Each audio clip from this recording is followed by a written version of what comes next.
So in today's video, we're going to talk about how to start a company. You know, the steps that you need to take, the things that you need to do, and I'm going to give it to you in steps on how I started. So the first step, and we're going to do this while I'm doing my invoices because I'll never have time to do the invoices during the week, so I have to do them on the weekend. I need to start prioritizing doing invoices first thing in the morning, Monday through Friday. But the first thing is, you gotta figure out what kind of business you want to do, or you want to have, or you want to run. Me, I make sure if I'm going to run a business that it's going to be something that's never going to go away. When you're thinking about a business, you want to think about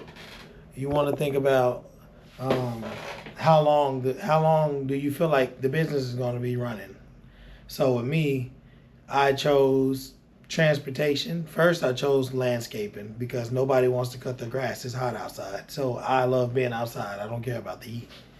When I came to trucking, it was the same thing. What can I do to make the same amount of money or just as much money and it'll never go away? And I've always seen trucking. I've had my CDL since I was 20, but I never worked for nobody. And I knew it was never going away because things have to move around the world. Things have to move around the country. So the first step is licensing. It is a piece of document. In the state of Texas, if you're in Texas, for me, it was $300 to start my LLC. Some states have different regulations, different costs, but in the state of Texas, if you're in the state of Texas, it costs $300 to start your LLC. Then you have to apply for a DOT number. There's a lot of services out here that will do the groundwork for you, and all you have to do is pay them, but it does cost. I mean, nobody does anything for free. MCHQ, Motor Carrier Headquarters, you can look them up on Google. They did my trucking company for me. They're a good company. They keep me up to date on everything, and they're with you for life. They're with you for the long term of your company. They're good. They respond. They're responsive. They keep you updated on what's due and what's not due. Never had a problem. They do my drug test for my drivers, my randoms. They send me everything. So all I have to do is just, keep in contact with them, stay on top of everything they tell me to do. The DOT number, they can do it for you or you can get it yourself. In Texas, you can go on the Texas DMV, apply for a DOT number. Some companies do it for you. If you don't know what you're doing, then that's the best route for you to go, is to pay a company that knows what they're doing to do it for you, because you can mess it up. You can file something wrong. You can not have the right filing. It's a lot of things that can go wrong if you don't know what you're doing. After the DOT, for those who want to do over the road across state lines, you'll need an MC number, and that is motor carrier number. That is your number that the state recognizes you by when you go out of town or when you cross state lines. That is your identification for your company. The next thing you're going to need is your UCR, Unified Carrier Registration. Again, you can look it up online. Google is your best friend. YouTube is your second best friend. If you don't know how to do something, everybody does it for free. This video, it's free information. I enjoy giving information to people that want to listen and that want to learn. I have this saying, I can teach anybody how to do anything, but I'm only willing to teach you if you're willing to learn, because those that ain't willing to learn, it's going to be hard to get to them. So you'll need your Unified Carrier Registration, your UCR, and then after that, in order for your company to go active with the FMCSA, you'll have to make an account with the FMCSA. Go on Google, type in FMCSA registration, and then just once you get your DOT, your MC, your UCR, your authority document from the state, but you'll get all that when you file your LLC. Once you get all that, you'll go register for the FMCSA on their portal, and then they'll send you, your PIN number, all that in the mail with your DOT, and you'll need all that to create you a portal. And then after that, you'll you start running your company. So that's the basic steps to start a company. Now the next thing after you get all of that done, well, I'll say the first thing you need to do is to do your research on what it is you're trying to do and figure out how much it's going to cost you. Startup cost is the biggest thing in any company. You got to have the right funds. Me, I had to learn the hard way. I took my money from the landscaping, went and paid cash for my truck, went and started my company, but nobody told me, nobody was willing to teach me about how much money I needed to save or needed to have on the side of what I already had to buy the truck.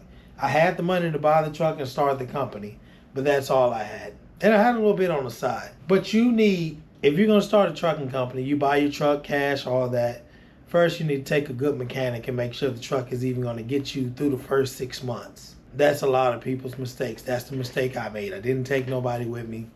I got the truck because it was a good deal, and I started my company. Startup costs, you start your company, you need to have emergency fund. You need to have backup fund. So with a trucking company, I say at least $20,000. Some people can make it with 10, but that's pushing it. You need at least $20,000 operating costs, operating funds. And I say that because anything can go wrong in your first month. You can blow a tire. Tires are not cheap. Roadside service is not cheap. It's one of the reasons why I started my own. It's another lucrative business. Roadside service will make or break you if you don't have the funds put aside. One tire could cost you $500 on the side of the road. Even if you make it to a shop, one tire costs at least $500. You can get a used one, but how long is that used one gonna last before it blow too? So you need at least $20,000 set aside. And that's for, your maintenance, your fuel, because fuel costs too. It costs a lot to run. And these loads don't pay a lot nowadays. In the beginning, it was good. You need to have your mind made up. This is what I'm going to do. And you have to train yourself early. You have to say, this is what I'm doing. This is how much money I'm putting aside from each load. This is my, this is my money. This is my company money. And this is my emergency money. You need to split it 3 ways, really 4 ways. You need to put insurance, maintenance, fuel, and pay yourself. Operating costs covers all of that. What you pay yourself, what you pay for maintenance, fuel, and you need to have your insurance money. You need to pay that insurance fund every week. This is something I started. I put money to the side every week. My insurance is $30,000, $32,000. So I know it's due at the end of every month. So every week I take at least $5,000, put it to the side.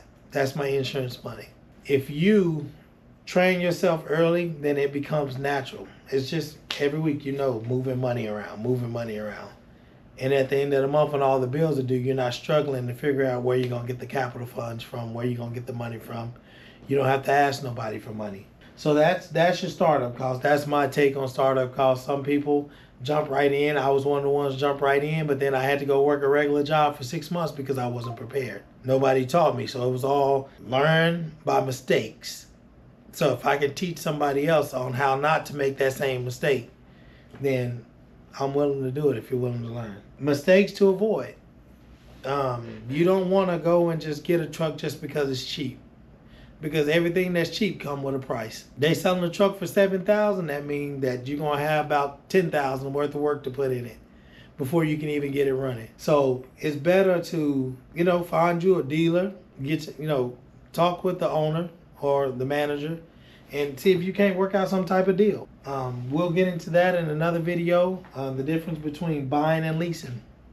I found the right company in Fort Worth, Texas, and I work with them hand in hand. So I paid for the last 5 trucks. I paid cash for because we worked out a deal for me to pay it cash in 4 weeks. Mistakes, other mistakes to avoid is, you taking the cheap route and then your engine blow. And some people tell you, oh, well, we can just fix it. You have to know what you're getting into. You need to learn your truck or whatever you're driving. You need to learn that vehicle. Learn everything you can about that vehicle, because some things you can fix on your own. You don't have to spend the extra overhead costs or the extra expenses, because if it's brakes, you should be able to change brakes. You should be able to adjust your brakes. You should be able to change your own oil, honestly. It's just one bolt in a pan and a filter. Everybody in trucking, to me, I feel like needs to know how to adjust brakes, change out marker lights, change out bulbs. Part of your pre-trip. All this is part of your pre-trip except for the oil changing and adjusting your brakes. But taking it to a shop and letting them adjust your brakes, that's just going to cost you, because everybody has a minimum cost. I have a minimum cost. If we do anything on side of the road, it's a call-out fee plus a minimum 2 hours. It's just business. And I had to learn that because, it was me. I was in that same predicament. I was paying everybody to do everything for me. So those are mistakes to avoid. Don't just take anybody's word. These brokers, these shippers, they will con you into getting into some things knowing that, they're getting paid way more than what you're going to get paid. It's the game. That's why I started a freight brokerage. I learned the game from mistakes. I ran a load for a company. The broker said, I'll give you $500. I ain't know no better. Okay, cool. If it's going to keep my truck moving, this is when gas was $1 or $1.10 for diesel. So it really wasn't bad. I was going to Houston. They paid me $500. I put $100 in my box truck, and I drove to Houston and drove back on that gas. So I made $400 in 4 hours. But that same company I ran that load for is the same company that I partner with now. And I found out they were giving the broker $900. So that means I was getting 5 and he was getting 4 just to push a button and tell me where to go. Give me a piece of paper. So you have to learn the game for yourself. Learn how to negotiate. Learn how to, if they're offering you this, everybody got a higher price. And I'm telling you this because I own a freight brokerage. We have a price where we know we can pay, and then we have a price where we offer it. It's just business. And I had to learn it, because at first I felt like everybody was getting cheated, but that's just how life is. Everybody has to make money. So if drivers or carriers or company owners don't know no better and they gonna take it for the low, then hey, you give me your price. You tell me lower than what I'm gonna offer, then I'm gonna give it to you because you asked for it. So do your research. Look. There's subscriptions you can pay for on the load board, which is the next point. These load boards. There are subscriptions you can pay for on DAT, Truck Stop, all these load boards that you can pay a subscription, and it'll show you the recent days. That same lane, what it was paying for the last 15 days, last 7 days, however many days, it'll tell you what that same lane was paying other companies. So when you go to these brokers or these shippers and you're negotiating your price, they'll say, hey, okay, going to Houston, we're only paying $300. You can come back with, well, this same lane for the last 7 days been paying $700. So I need at least $650 to run this for you. Depending on if they really need it ran or if they don't need it ran. If they don't need it ran that fast, they'll say, okay, we'll call you back. Or no, thank you. We'll go find somebody else. But if they need it ran and they need it ran fast and it's upon their deadline, because everybody got a deadline, they're gonna say, hold on 1 second, put you on hold. They're gonna come right back and say, okay, we can do it. They only told you they can do it because they have their price at what they were gonna give it to you for anyways. So you say, okay, yeah, I make $650, but in reality, they probably made $300 to $400 off of you.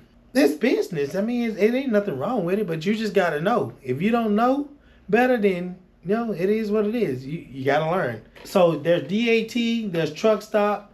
I use DAT and Truck Stop the most. I use Convoy. There's TQ. All these shippers, all these brokerages, and all, they have their own load board. So JB Hunt, CH Robinson, TQL, Convoy, Uber Freight. All these companies have their own load board that you can pay for directly through them, and you can have access to their load boards. But all of these same companies post on DAT, and Truck Stop. If you can't find loads on DAT, you can go to Truck Stop and find loads. But it's better to find direct shippers. That's the next point I'm going to make. The difference between load boards and direct shippers is, with a direct shipper, you don't have to worry about if you're going to have a load, or if you're going to have to fight with all these other companies on the load board and try to bid the lowest you can bid.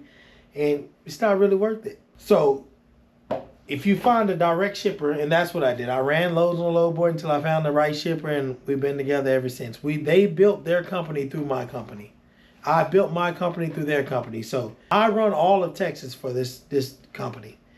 And we built their cross dock around my trucking company. So my trucks know exactly what they're doing Monday through Friday. Sunday through Friday, because I have some that leave on Sunday, some that work Monday through Friday. But we know exactly what we're doing because we're direct. We have a contract stating that this is an agreement between Dixon Trucking and my shipper. And, you know, I put myself in a position to where they know we're going to get the job done regardless. So again, once you find a direct shipper, you have to show them why you're an asset. You make yourself such a valuable asset, it'll be hard for them to get rid of you, because nobody else is going to be willing to do what you do and go the extent that you go to get the job done. So that load boards are fine, but direct contracts are even better, because you can count your money. You know exactly what you're doing. You don't have to worry about it, how much you're going to make the next day, because it becomes a consistent thing. And you're either going to increase or you're going to be right at where you're at. How to find a broker. The load board is full of brokers. DAT, you pay for the basic account, you go through, you have all these brokerages. Everybody that posts on DAT is either a broker or a shipper. You can find brokers, and then you can build the relationship with the brokers that you're running for. That way, the brokers are just like direct shippers. They have a lot of freight. If you build that relationship with the brokers, guess what? Hey, Mr. Dixon, do you have a truck available? Prime example, TQL Tech calls me. They don't text, they don't send me emails. They call me every day. Hey, Mr. Dixon, how you doing today? Do you have a truck in Temple? No, we start out in Dallas. Okay, well, are y'all pre-booking ahead? Yes, here's my dispatcher number, caller. If we're leaving out of Dallas first, we'll go wherever for you once we're out of Dallas. But yeah, you want to build that rapport, that relationship with the companies that you're working with, so you don't have to call them. They'll end up calling you because you've run so many loads on time, professional. You do everything you're supposed to do. And you make their job easy because they ain't got to go posting it. They can call you and they know you're going to go get it. All I'm going to tell you short term right now for this video is just, you have to do your research. If y'all want to learn how to be a broker, how to learn the brokerage, I paid for a course that I paid for. I paid, $1,000 for this course. But if you want to learn, and you really want to learn, then I can tell you, I can give you the same course for maybe $200-300, and it takes you through everything step by step. How to find the shippers, how to find the cold calls, the gatekeepers, how to get through the gatekeepers to get to who you need to get to. It teaches you about negotiations. It's just a whole training, start to finish. So comment on this video, if you want to learn how to become a broker. It's not rocket science. You don't have to go to school for it. You just take a course, and it's just knowledge, really. All you need to start a brokerage is get your BOC and all your documents, your LLC, get your bond, and find your insurance. That's it. The hardest part about starting a brokerage is finding the customer. And for me, I didn't have to find the customer because I was already within the customer. I own the trucking company that run the load for the customer. I started the freight brokerage, so whatever I can't move, I'll post it on the load board and I'll let other companies move it. But guess what? I still get paid for them moving that load, and I get paid for me running the same loads. So I just saw the opportunity. That's the thing with me. I always sit back and I look at the whole situation. I see where I can grow and where I can build myself where I'm already at on top of what I'm already doing and just keep growing. That's all it do. It's just a step ladder. You start here, you move here, then you move here, and then you move here. So once you get to a certain point, then it becomes second nature for you. Yeah, if you want to learn how to be a broker, comment on the bottom. I'm interested in learning. I'll shoot you back a message, give you my number, we can talk. I can sell you the course for about $200. Self-paced, you go at your own pace. It's not rushed, it's not timed. And when you complete it, it'll give you a certificate at the end, or you'll know. And it teaches you everything you need to do on all the documents you need, the steps you need to take to do it. And yeah, that's pretty much all it is to it. It's not rocket science. It's not hard. So we're going to talk about weekly cost averages for one truck. I had a goal to make at least $6,000 a week gross. From that, I took my expenses out, and the rest I divided it between myself and my company. So if you average $6,000 a week, you might spend $1,000 to $1,200. Yeah, maybe $1,000 to $1,200. I'll say $1,000 on fuel. And that's just saying if we're going over the road. But if you're going over the road, you should be at least making $10,000 a week. That should be your goal. Because nobody wants to be out there, and if you're going over the road. But if you're just staying within your state over the road, you probably make, $6,000-7,000 a week. But you'll probably spend no more than $1,000 on fuel. Then you got the showers, you got your parking, because these truck stops ain't free. You have your meals, unless you meal prep for the whole week. That's a good thing to do though if you're over the road, just meal prep. And you have your maintenance, your breakdowns, which tires are going to be your biggest expense. Tires. The ground is hot. You're moving a lot of weight, and it just wears the tires out. So that's your weekly cost averages. So you might average as one truck, you might average maybe $2,500 net profit out of $6,000, which is good considering for one truck and all the other things that come with it. Preventative maintenance schedule. You want to keep your oil change up. You want to keep your fuel filter, water separators. If you have dualies, hot shots, you want to keep your transmission changed. Your air filters. All these things are preventative maintenance. So if you set a goal in box trucks or semis, it's every 10,000 miles. You got the good oil, the T6 Rotella, you might can make it 13,000. But I wouldn't push it past 13,000. I wouldn't. You do it either 13,000 miles or every 3 months. So I break the year down into 4 quarters. You got every 3 months is a quarter. So every 3 months I'll change all my oils on my trucks. And just your pre-trip, post-trip. That's all you'll need. You do that, you'll be good. Your truck will take care of you if you take care of your truck. Then that's simple. Put it like that. It's just simple. You take care of your truck will take care of you. Common repairs, again, will be tires. That's your most expensive repair. As a repetitive thing, something you're going to always do, is you're going to always need some tires. It's no way around it. They might last you a good month. They might last you a good month and a half, 2 months. But eventually you're going to blow out a tire, or you're going to need another tire because it's bald. If you do your pre-trip If you do your pre-trip and your post-trip, then you won't have so many, major repairs, because you can catch it while it's small and then fix the problem before it becomes big.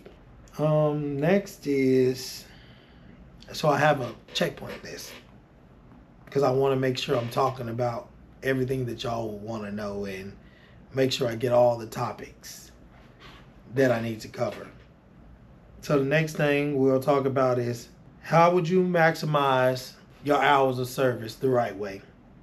Every company, every DOT law period in every state has hours of service. It is the amount of hours that you can run a truck and be within compliance.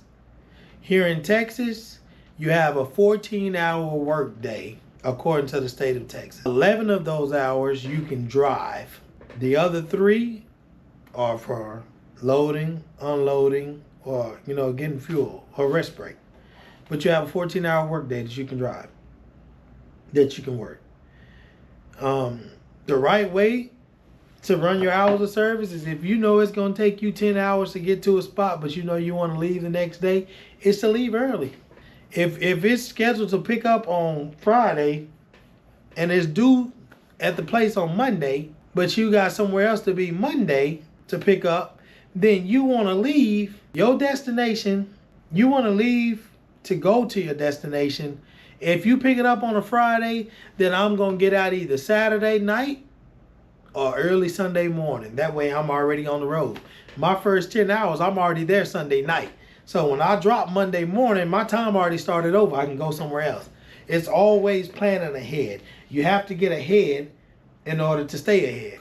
Because if you try to leave the day before it's due, then when you get there, you're still out of time because you used all your time to get there. So you always want to plan ahead, plan your route, leave early. Early is on time. On time, you're late. And if you're late, then you're just beyond. In my term, for my drivers, when you're early, you're on time. When you're on time, you're late. And when you're late, you're fine. To be on time is considered to be late to me. Because now you have to, if anything happens on your route to where you're going, a wreck, shut down freeway. If you would have left early, you would have still had time to get to your spot on time. But if you leave on time, then anything gonna set you back and make you late. And these brokers, they want to charge you extra money, or these shippers, they don't want to give you the freight because you're late. Or they'll make you wait until they have an opening. And if you're waiting on that list for an opening, you could be sitting out there for all day, 24 hours, maybe 48, depending on when they can get you in. So it's always better to leave for your destination early, so you can plan for anything that's going to go wrong in between. You might have a flat tire. Your truck might be overheating. You might break a belt. Anything could go wrong. But if you leave early, you can make up that time because you left early. Now we'll talk about leasing versus owning a truck, and if buying it flat out. So first we'll cover leasing. Leasing is for, I was a leaser. I won't say that. My first 3 trucks, I paid for cash. They were old. That's when I go back to telling y'all, what you pay is what you get. I didn't pay no more than $20,000 for none of my first trucks. What I paid came with problems. They might have not happened right on as soon as I got the trucks, but they happened. Had I put in the money to a good truck in the beginning, I probably wouldn't have had the problems I had in the beginning. But it's a lesson learned, man. I went the cheap route. I'm trying to save as much money as I can. When you try to save as much money as you can, sometimes you can be hurting yourself at the same time as saving money. So you're going to end up spending that money either way it goes. So for those starting out, lease to own might be a good way to start, because you're going to get a good truck, and that truck comes with some type of warranty. So if anything happens within the first 3 months, but what they don't tell you is when you lease, there's always a fee on top of their leasing fee. So you're technically paying more than what you would have if you just bought it outright. So that's what leasing. Leasing is good for startup companies. I mean, you're paying, leasing, you don't have to own that truck for it. You don't even have to buy it. technically you're just leasing it. When you finance, and I had to learn this. It took me 3 years to learn. I financed the truck. The truck was $17,000, but once they added all their fees, I ended up paying like $28,000. And then one day, I was getting ready to buy another truck, and I asked the guy, "How much is it if I buy? What's your interest rate?" So always ask them when during the financial terms or whatever they're pre-approving, how much interest is it? What is the interest rate? And some people will tell you if it's less than 10%, I would tell you to finance it. If it's more than 10%, ask them. The next thing you need to ask them is, how much is it if I buy it outright? And that's when I said you go find you one of these companies that you can work hand in hand with and just buy trucks from them. So what I found out was the 2020 Peterbilt that I bought, if I would have financed that truck would have cost me 70-something thousand, 80-something thousand. That same truck, I paid for that truck outright. I found the right company that let me pay it off in 4 weeks. I paid $40,000 for that truck cash. It's a 2020. And then that's when I really learned that these dealerships, they don't really be paying a lot for these trucks. They buying them outright cash. So they might have paid for that truck that I just paid $43,000 cash for.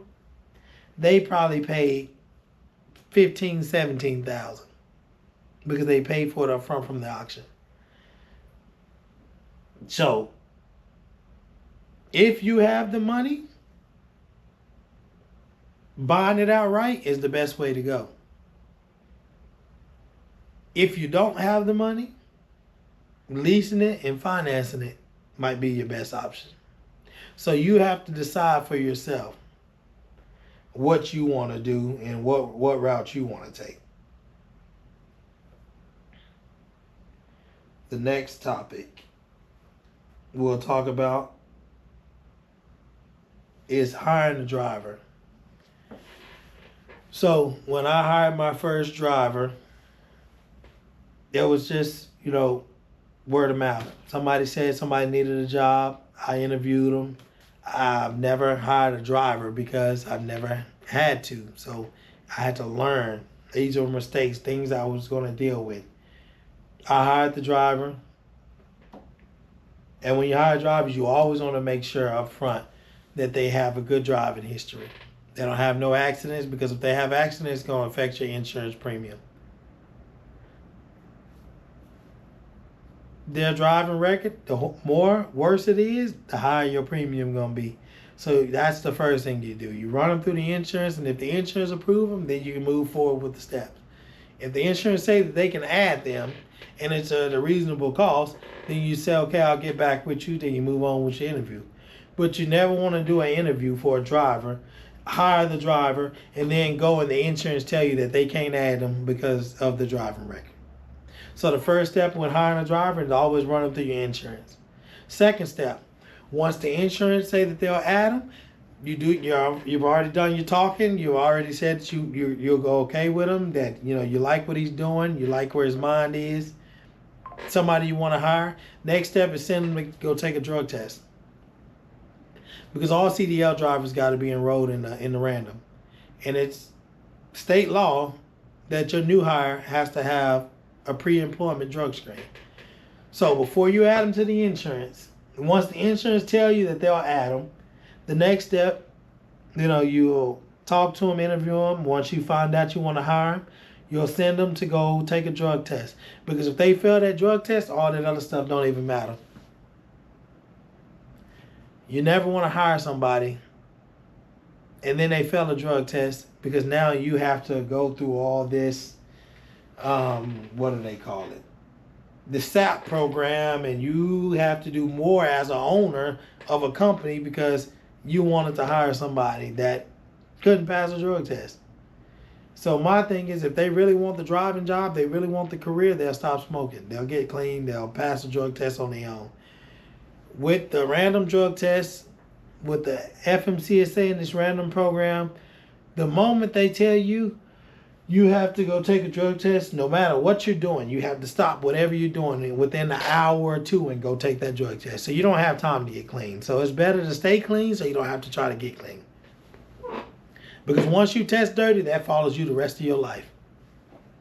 You got to pay a lot of classes, a lot of money, a lot of unnecessary stuff just to get clean and have a clean record. So that's my take on hiring. You know, in everybody's situation will be different. My hiring experience will be different from yours, because the way you interview people might not be the way that I interview people. So it's your preference on what you're willing to deal with and how far you're willing to deal with it. Companies start out with the bosses, the owners, being the drivers. In my case, I started off as the driver within my own company. And I grew so fast, and I loved driving, to where when it came time for me hiring drivers, I was still in the driver phase. So I was a driver with drivers, and I knew eventually I would have to transition from being a driver to a boss. And it was hard. I'm not going to sit here and tell you it was easy, because one thing for sure, two things for certain. You know that you're going to do everything correctly to the T. I can't say the same for, Enrique or Bobby or whoever your driver is. You can't say that they going to do the job like you would do, the same way that you would do it, because everybody works different. And I had to learn that. Everybody not like me. Everybody don't have the same drive I have. You as the owner will be more invested in your company than your driver will. So just be prepared for it, because you worked your ass off to get to where you were, and they just here for a check. So the priority in the company are on two different levels. They're here to drive just to get a check. You'll have some that'll come along that'll be just as invested as in your company as you are. I was lucky to have one person. He started off as a helper. He's not even a driver. He came in, he go to stores, downstack the liquor. He was learning the process. He asked me to teach him. He was right beside me every step of the way. And now here we are 2 years later, that same person runs my trucking company. He makes sure everybody where they're supposed to be. But you will find you that person. And then when you find that person, you hold on to them. Because that person going to be your ride or die. They're going to be your right hand. They're going to help you when you need help. They're going to want to help you when you don't need help. And they're going to always be there. So everybody will find that person. You just gotta weed through them until you get to them. I don't drive at all. I'll drive if I have to. You always got to be willing to get back in that truck if you have to. If one of your drivers take off but the job needs to be done, somebody got to go do it. It ain't going to do itself. So I learned how to balance the two. I learned how to be a driver, and I learned how to be the boss. So when you start out a company, you start with one truck, mostly. Some people are blessed to start out with multiple trucks. Everybody not blessed. Everybody can't go get a loan. My credit score was 412 when I first started. Now my credit score is 760. But I had to get to this point, and I still don't use my credit. Because I have that mentality. If I pay for it, pay for it, pay for it. If anything go wrong in this industry, can't nobody come take nothing from me because it's paid for. But I started with that box truck, and I just had a goal. I wrote down everything in a binder. I had a black binder. I did my research on Google. I wrote down everything I wanted to do from when I started, how I wanted to grow, what I was going to do when I hired my first driver, how much they were paying drivers, how to scale from one truck to the next, to the next, to the next, to the next. I started with a box truck. I took all that money from that box truck and got in a semi, because I realized that I can make more money. I can make 3 times as much with a semi as I could with a box truck, because I can carry twice as much in a semi than I could in a box truck. Matter of fact, you can carry about 4 times as much as you can in a semi, in a box truck in a semi. So you can carry up to 80,000 pounds with a semi. You can only carry 10,000 pounds. Less than 10,000 pounds with a box truck. So I could do more, make more, but still be in one truck. So when I bought that truck, I was doing it with the same company. I see the need and what they need, and I just go and I fulfill the void. I saw the void and what they were lacking, and I just did it. So I bought the first semi. I leased on somebody else with another semi. That's how I got to the second truck, because he couldn't afford the other truck. It was just sitting. Some things happened. He couldn't keep his insurance. And I bought the truck from him. Somebody I knew. And then I leased on somebody else. And then when they got out, they sold me their truck. That was my third truck. By that time, I had 4 trucks. I had 3 semis and 1 box truck. But you see how I scaled that fast. I take my money. Everything I made in the first 2 years, I put right back into the company. I never paid myself because all I needed to do was pay my bills. My bills taken care of, everything else goes back in the company. So the first 3 years, all I did was invest. My first 4 trucks were cash. My 5th truck after my 4th one, and you gotta take in mind, my first 4 trucks were all old. They were from 2000 all the way up until 2013. After that, I knew I was trying to do bigger things, go further. So I needed trucks that were going to be dependable. So I leased my first truck in 2023. I leased my first truck. And it was easy. You know, they asked for $5,000 down. I went and paid the $5,000, signed the documents, got the truck, made the monthly payments. Those trucks, I've had those trucks for almost 2 years, and they're about paid off. Those are the only 2 trucks that I'm paying for. So once I saw that how I was moving with that one red truck, I saw they still needed more trucks to move more freight. I went and leased me a second truck. Now I have 6 trucks, all within the first 3 years. My first year, I started with the box truck. Second year, I finished with the box truck, ended with a semi. My third year, going to my third year, I took that semi and I bought another semi. So I bought 3 trucks in 2023. I started with one in 2020, 2021. I bought another one. 2022, going into 2023, I bought 3 semis. That put me up to 6 trucks. They came to me, said, hey, we opened up a lane in Florida from our warehouse in Florida to Dania Beach, Orlando to Dania. Would you buy a truck to put down there? It's part of my plan. I took my money.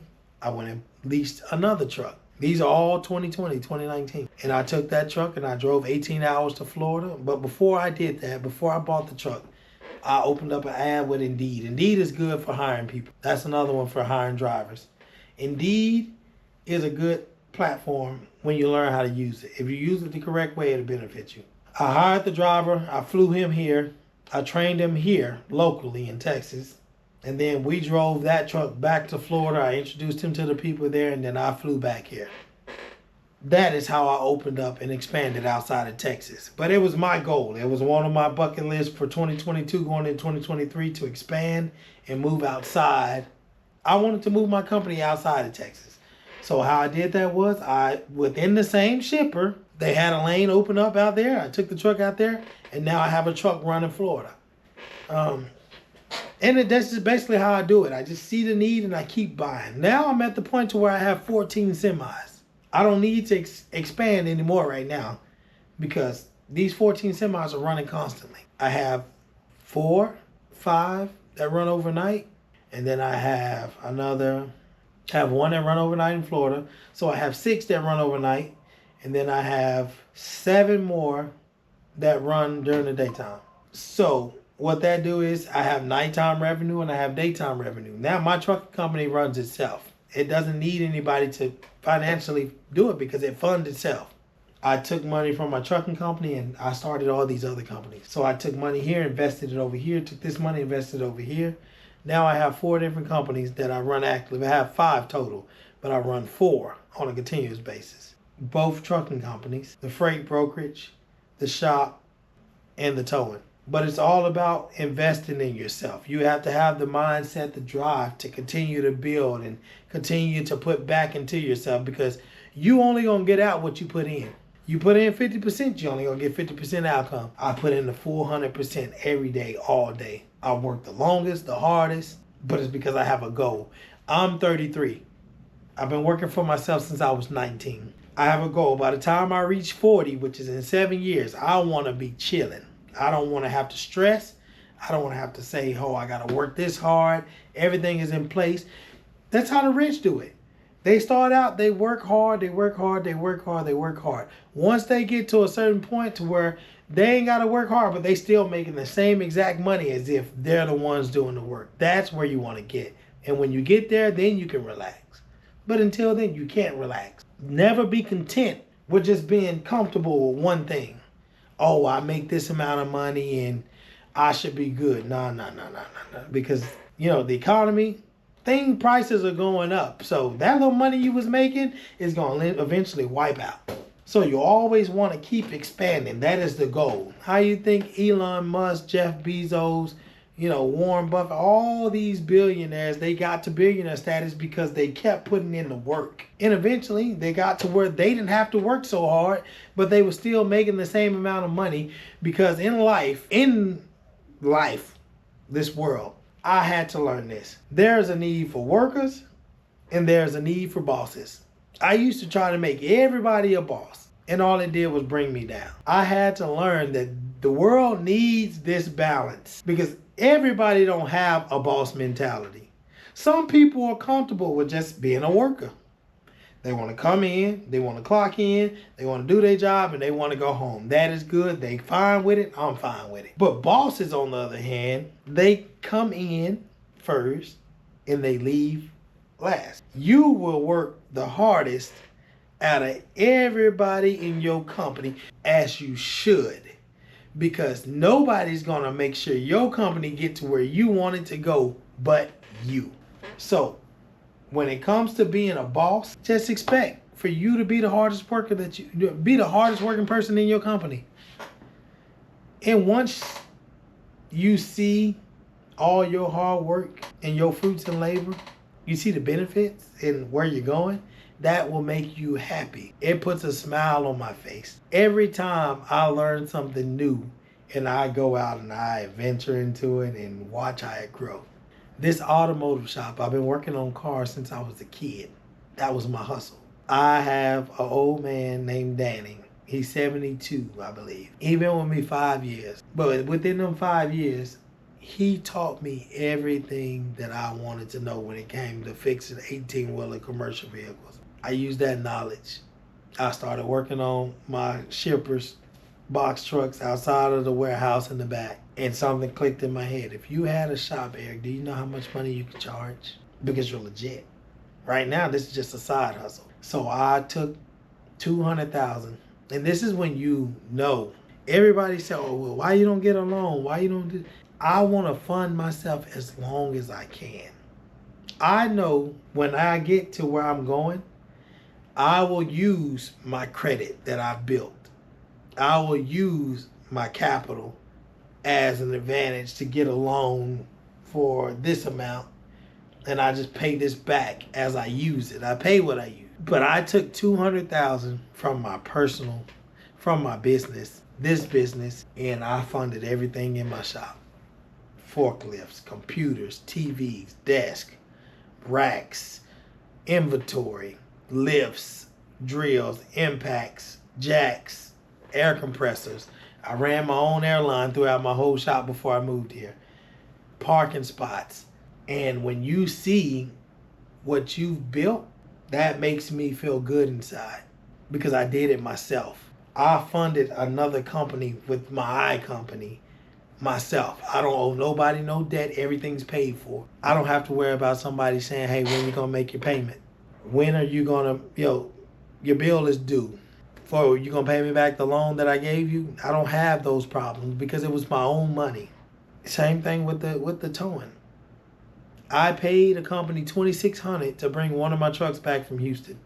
Then I turned around and paid another $4,000 for them to bring another truck from San Antonio. Well, if they're making this much money, then this is something you can do, Eric.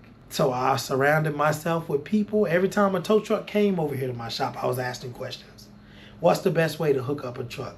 What's the best way to recover a vehicle from being flipped over? What's the best way of, recovering an accident, working an accident? What do I need to do accidents? What accounts can I go get? Who do I need to call? What paperwork I need to fill out? These are all the things that I asked questions on, and I did my research, and I watched YouTube videos. I towed my first truck myself. But everything that I've learned, all the things that I've asked, I put it to the test. And when I towed my first truck with no problem, the rest, it was like, it became like riding a bike. Once you learn it, you just progress. I got my consent tow license, just $100. And then I wanted to go further. I wanted to work accidents. So what do I need? You need your IM. I found the company that'll give me the test. I did the studying, and I took the test. I have my IM, I have my private property, I have my consent tow license. I can do all three. And what that did was open up another asset, another revenue, another income, another lane for me to expand in, but it's all within transportation. So anytime you want to start another company, make sure it's in the same scope as the one that you already started.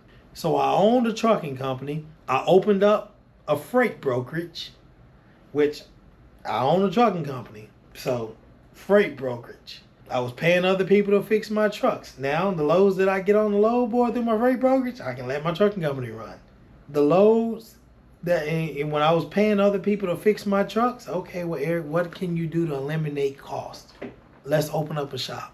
My goal for opening up a shop was to eliminate me spending money for fixing my trucks. And when it was raining and when it wasn't raining, they couldn't fix my trucks because we were outside. I have a shop. It's enclosed. Rain, sleet, or snow, we could fix the trucks and get them back out on the road. But in return, I went to my partners, said, hey man, give me the contract for all your box trucks. I'll keep them running. You don't have to worry about it sitting at a dealership or at a one of the bigger shops sitting out there in the yard. Don't know when you're gonna get it back because they have bigger and better jobs that are gonna be paying more to get your stuff back out. I saw the opportunity and I took it. So I opened up the shop and I made double figures the first month. Made more than $10,000 the first month I was here. And that made me happy because I took a risk, not knowing if it was gonna make it. But I knew I was gonna make it be successful because I could pay it from my trucking company to pay the bills in the first 6 months. Because we're fixing on my truck. So I'll pay myself enough to fix my own trucks. And then when I started the towing, that was just the icing on the cake. So now I have the trucking company, I have the freight brokerage, I have the shop, and I have the tow company. So if one of my trucks break down, I ain't got to pay nobody to go get it. I can go get it myself. Or I can send one of my drivers to go get it, one of my tow drivers. We towing for insurance companies. Extra money. One of these bigger semis break down. I went downtown Dallas, 5 miles, I made $1,000. I went 6 miles down the road, I made $700. You just find your niche and you just build on it. We're about to open up to the public, and that's just gonna further it all. So again, I got 7 years to build all these companies. Build them. At 40, I'll chill. Everything will run itself. I have a goal to be a millionaire by January. I keep doing what I'm doing, I'll make that goal. But I can only make that goal if I push myself to make that goal. It has to be self-motivated. Nobody else can motivate you. Nobody else can make you want to go do it. You, yourself. It's inside of everybody. You, as a person, have to bring it out. But once you find it and you master it, it ain't nothing that you can't accomplish. It ain't nothing that can stop you. You will be the only thing stopping you from going where you want to go. So I hope this video was helpful. It was a lot of knowledge. It was a lot of things that we went over. But this is the basic to starting a trucking company. This is the basic. That same setup I just gave you was the basic to start any company that you want to start. This applies to anything, not just trucking, anything. It's the same concept. You do your homework. You find out what you need to know, and then you just grow on it. You just expand on it. You will fail. I'm not going to sit here and tell you that you're not going to fail, because then I'll be lying to you. But when you fail, that don't mean you give up. That means you come back and you try again and again and again. But every time you're learning from the mistakes you did the first time. And what'll happen is eventually you won't make no more mistakes. You'll make mistakes. Life is full of mistakes. You won't make the mistakes that caused you to fail. You'll be so far in the game to where if you do make a mistake, it's just a learning step. But failure is not an option. I tell myself this every day. I've been wanting to quit so much. When things get hard, it's like, bro, just let it go. It's okay. But when you realize where you come from and how far you've come, there is no giving up. There's only expanding. I'm not just doing this for me. I'm doing this for my kids. So my kids won't have to go through everything that I went through to get to where I am. It's a legacy. It's how the rich do it. People ask me about retirement. I don't believe in retirement. I believe in sitting back and not doing as much, taking vacations. But I'm still making the same amount of money as if I was actually there because I'm still the owner. So I hope this video motivates some of y'all. I hope this video, for the ones that are out there already doing it, just keep you going. Motivation. At the end of the day, we'll have more talks like this, different topics, different things. Subscribe to my YouTube. Follow me on TikTok. Follow me on Facebook. The link will be in the bio. Everything you need to know will be right there for you. Till next time, peace out.